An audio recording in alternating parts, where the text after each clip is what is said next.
ত্রয়োদশ জাতীয় সংসদ নির্বাচন ও গণভোটের একেবারে আগ মুহূর্তে বাংলাদেশের নির্বাচনী পরিবেশ নিয়ে স্পষ্ট বার্তা দিয়েছে জাতিসংঘ।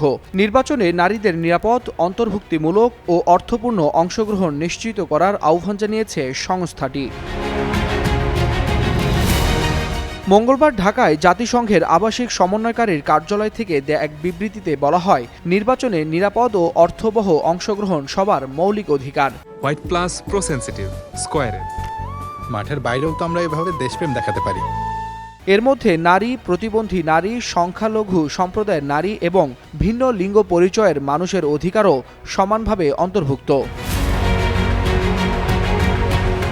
রাজনৈতিক নেতা, দল ও সমর্থকদের প্রতি জাতিসংঘের আহ্বান, নির্বাচনী প্রক্রিয়ায় নারীদের বিরুদ্ধে কোনো ধরনের হয়রানি, সহিংসতা কিংবা ভয়ভীতি যেন দেখানো না হয়। নারী প্রার্থী ও ভোটারদের নিরাপত্তা ও অংশগ্রহণ একটি অন্তর্ভুক্তিমূলক গণতান্ত্রিক ব্যবস্থার জন্য অপরিহার্য বলেও উল্লেখ করা হয়। বিবৃতিতে আরও বলা হয়, নির্বাচনকে কেন্দ্র করে সাইবার বুলিং, ডিপফেক, পরিকল্পিত হয়রানি, ছবি বিকৃতি কিংবা এআই প্রযুক্তি ব্যবহার করে যৌন ইঙ্গিতপূর্ণ কন্টেন্ট ছড়িয়ে নারীদের হেনস্থার বিষয়ে জাতিসংঘ গভীরভাবে সচেতন। নির্বাচনী সহিংসতা গণতান্ত্রিক প্রক্রিয়ার জন্য মারাত্মক হুমকি হতে পারে, এই সতর্কবার্তাও দিয়েছে সংস্থাটি।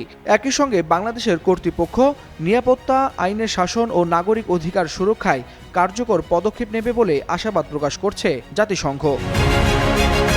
ওয়ালিউল হাসানাত, যুগান্তর নিউজ।